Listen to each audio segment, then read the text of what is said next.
Ya, oke. Assalamualaikum warahmatullahi wabarakatuh. Eh, Perkenalkan teman-teman, nama saya Sofyan dan saya tutor untuk mata kuliah metode penelitian dengan kode IDIK 4007. Oke. Di sini saya akan menjelaskan beberapa hal terkait dengan materi yang penting untuk teman-teman ketahui. Memang materi ini ada dan bisa di-download, tapi eh, pemahaman kan setiap orang berbeda-beda ya teman-teman ya. Jadi ini saya sengaja mengupload video sesi sapaan saya dengan beberapa penjelasan singkat terkait dengan metode penelitian ini. Oke, ini modulnya ditulis oleh uh, Dr. Insinyur Durian, pengembangnya Dr. Profesor Dr. Asna Said MPD, dan ada reviewernya Dr. Beni Pribadi MA. Oke, ini inisiasi 1. Jadi ruang lingkup dan hakikat penelitian serta pendekatan metode ilmiah. Jadi kita akan bahas ruang lingkup, hakikat penelitian, dan pendekatan metode ilmiah.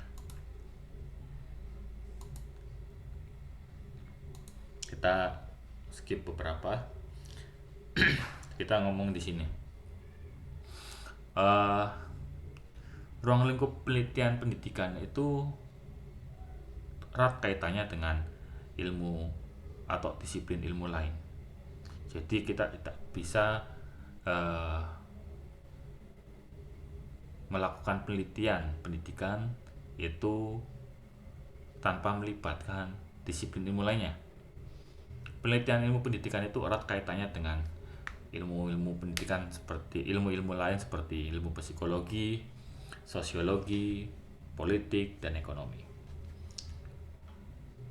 Penggunaan dari berbagai konsep disiplin ilmu lain ini bertujuan untuk memperluas ruang lingkup penelitian pendidikan ini. Karena banyak faktor-faktor yang mempengaruhi kendala atau masalah yang terjadi di dunia pendidikan. Tuh. Nah, karena keleluasaan dari metode penelitian pendidikan ini, jadi penelitian pendidikan yang nanti akan teman-teman buat itu bisa dilihat atau dikaji melalui pendekatan yang berbeda-beda. Nah, ini yang sangat menyenangkan di sini ketika meneliti terkait dengan pendidikan. Ketika kita gabungkan metode penelitian pendidikan ini dengan ilmu sosiologi, sosial, ekonomi, itu kita bisa memperoleh gambaran yang lebih jelas dan pandangan yang luas terkait masalah pendidikan yang terjadi di lapangan. Itu apa aja. Nah, meskipun metode penelitian pendidikan ini luas, tapi ada hal-hal yang harus teman-teman ketahui. Hal-hal tersebut terkait dengan pembatasan masalah yang harus disadari oleh teman-teman sebagai peneliti di sini. Pembatasan masalah ini harus diberikan agar nanti materi atau penelitian dan objek penelitian serta fokus penelitiannya itu tidak terlalu luas, tidak bleber kemana-mana. Terus apa sih yang dimaksud dengan penelitian pendidikan? Penelitian pendidikan adalah upaya ilmiah yang digunakan untuk memahami beberapa masalah pendidikan dan fenomena yang terjadi di dunia pendidikan. Masalah di dunia pendidikan itu banyak, teman-teman. Jenisnya, bentuknya, baik, dan itu terjadi nggak cuma di pendidikan formal ya, tapi non formal juga, informal juga ada. Dan setiap jenis pendidikan yang formal, non formal, informal itu pasti ada kendala atau masalah atau fenomena yang terjadi yang bisa diteliti. Hakikat dan makna penelitian. Nah, penelitian ngapain sih kita meneliti sih? Kita meneliti itu untuk menemukan jawaban dari pertanyaan kita terkait dengan fenomena yang terjadi di sekitar kita, khususnya di dunia pendidikan. Penelitian merupakan sebuah proses yang dilakukan untuk mencari jawaban itu, gitu. Jadi dengan kita meneliti, jawaban kita itu tidak mengarang, gitu, tapi based on the data, based on research, gitu.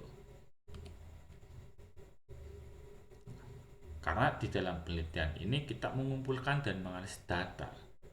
Jadi kesimpulan yang kita hasilkan dari sebuah penelitian itu adalah kesimpulan yang sah.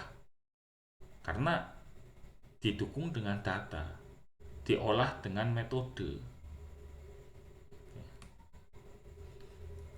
Nah, kita bahas di bagian rasional penelitian. Ada beberapa alasan yang melatar belakangi mengapa penelitian itu perlu teman-teman lakukan sebagai akademisi, gitu, sebagai pendidik nantinya. Penelitian itu menambah wawasan ilmu pengetahuan kita. Penelitian juga meningkatkan mutu praksis atau implementasi ilmu pengetahuan. Penelitian juga akan mendukung implementasi dari sebuah kebijakan, gitu. Nah, terus apa sih, bagaimana kita menemukan pertanyaan yang melatar belakangi penelitian kita? Penelitian itu biasanya dimulai dari pertanyaan yang sederhana, seperti pertanyaan yang tersirat atau lewat sehari-hari yang tiba-tiba ada aja, gitu.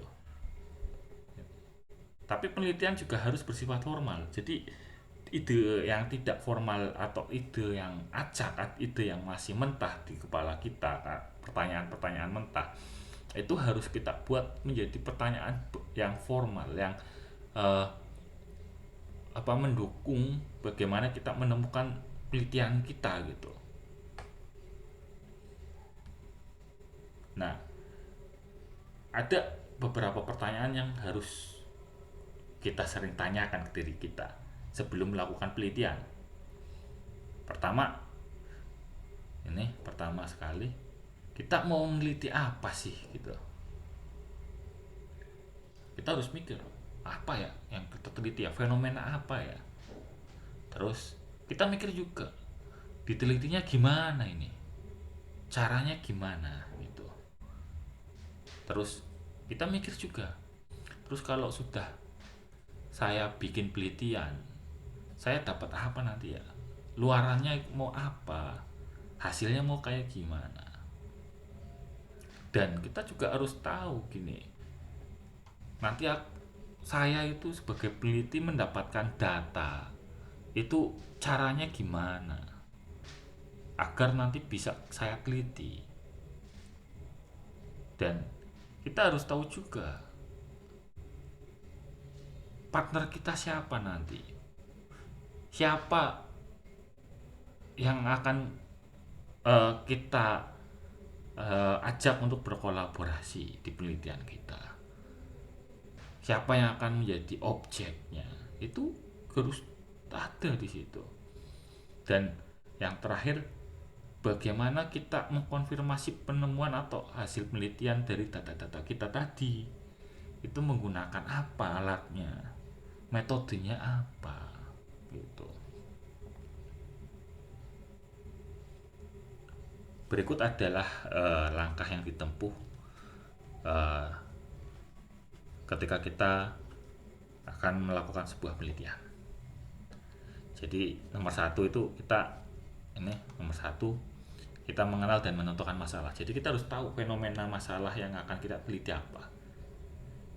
2, relevansi masalah itu yang diteliti itu apa. Apakah masalah itu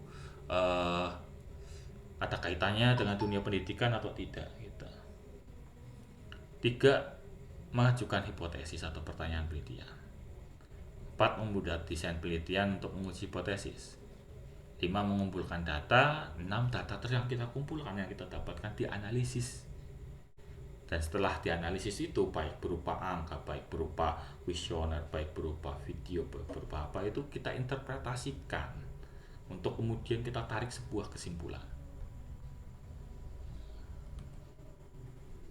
Nah, hasil penelitian kita yang kita lakukan tadi itu sebagai pengetahuan ilmiah gitu. Nah, karena sebuah penelitian itu harus objektif gitu, harus ada prosedurnya gitu. Penelitian juga harus jelas gitu.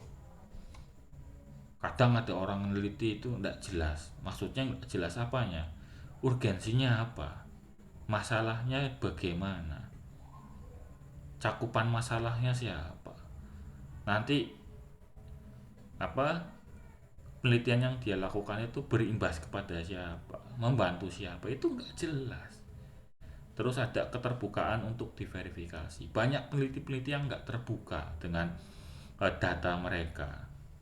Ketika diminta kuesionernya, diminta hasil datanya, mereka menutup diri itu. Seakan data itu adalah hasil mereka dan mereka nggak akan nge-share gitu, nggak akan membagikan ke orang lain gitu. Saya sering nemuin kayak gitu.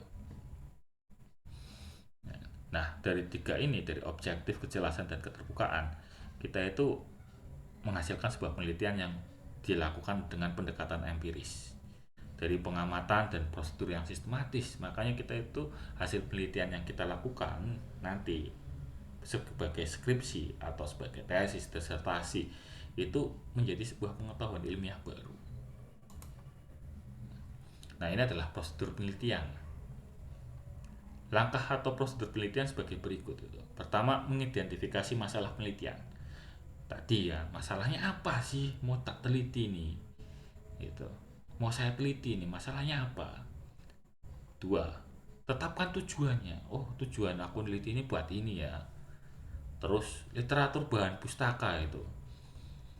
Penelitian dahulunya apa? Referensinya apa? Ada nggak buku-buku yang membahas ini? Oke. Terus metodologinya apa? Alat yang saya gunakan untuk mengumpulkan data itu apa? Gitu. Terus kita lakukan pengumpulan data setelah punya alatnya, punya metodenya. Dan kita melakukan analisis dan interpretasi setelah ada datanya. Gitu. Kita bisa melakukan penelitian kualitatif, penelitian kuantitatif. Nanti teman-teman bisa searching bukunya Bapak Sugiono itu terkait dengan metode penelitian atau metodologi penelitian itu. Di internet banyak gitu. Itu penelitian itu ada dua metodenya, itu mau penelitian itu metodenya kualitatif atau kuantitatif di situ. Itu digunakan untuk menganalisis dan menginterpretasi data. Kemudian melaporkan hasil penelitian. Itu. Laporan yang dibikin. Itu. Nah, pada dasarnya jenis penelitian itu ada tiga. Penelitian dasar itu hanya untuk menguji teori, hipotesis kita uji. Benar nggak menurut saya ini kayak gini, kita uji. Dan penelitian dasar itu tidak harus mengiyakan atau mensupport dari hipotesis kita. Kadang eh, beberapa saya melakukan penelitian juga saya menemukan hal baru. Hipotesis saya malah cenderung tidak benar gitu. Itu beberapa penelitian saya. Saya juga melakukan beberapa penelitian terapan. Penelitian terapan ini kita semacam, kalau di dunia pendidikan itu kita membuat suatu alat peraga untuk membantu guru atau pendidik dalam menyampaikan sebuah materi. Itu penelitian terapan. Tapi alat peraga ini dibuat berdasarkan sebuah penelitian dulu. Gitu. Kenapa dinamakan penelitian terapan? Hasil penelitian ini diterapkan.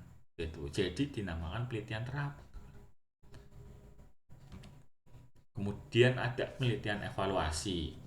Nah, di sini penelitian evaluasi ini penelitian berupa eh, hal kita itu melakukan sebuah uji kepada sebuah produk atau proses atau kebijakan, itu kita uji apakah itu relevan, apakah itu bisa diterapkan nggak di masyarakat atau di civitas akademika gitu. Nah, Pendekatan penelitian ada beberapa ya, tergantung pada jenis data. Pertama, kita bisa melakukan sensus ya. Sensus ya semua akrab ya, karena semua pernah disensus itu.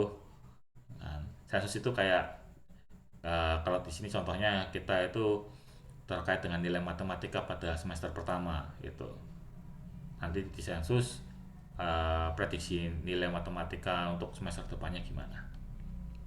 Terus survei. Survei ini kita itu memberikan kayak semacam kuesioner atau kita itu melakukan interview agar kita mengetahui uh, apa hal yang terjadi realnya gimana di masyarakat gitu. Dan ada kajian kelompok kecil. Ini berarti menggunakan populasi ya semuanya. Jadi kajian kelompok kecil itu peneliti memaparkan rinci dan mendalam terkait apa yang terjadi di kelompok kecil itu. Dan ini adalah studi kasus ya. Dan populasi kecil itu mewakili tidak gitu.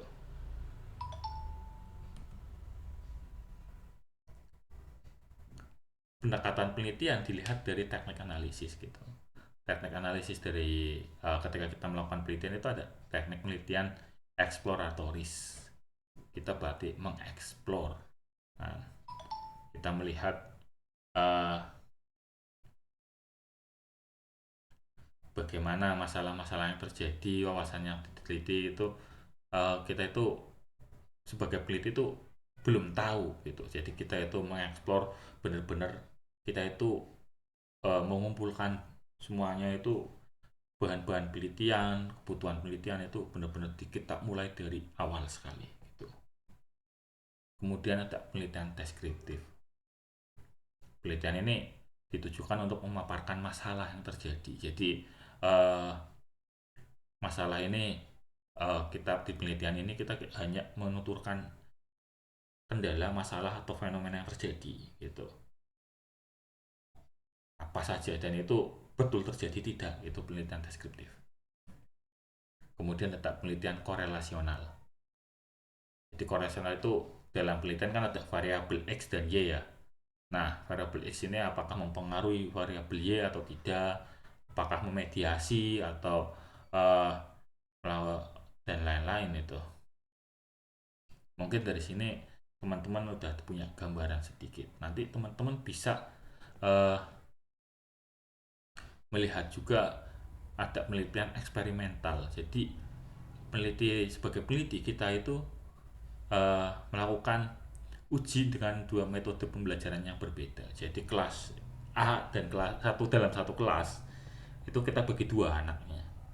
Nanti ini yang kelompok A kita pakai metode A, yang kelompok B pakai metode B. Mana yang paling efektif gitu? Itu eksperimental. Biasanya ini penelitian tindakan kelas atau classroom action research itu eksperimental.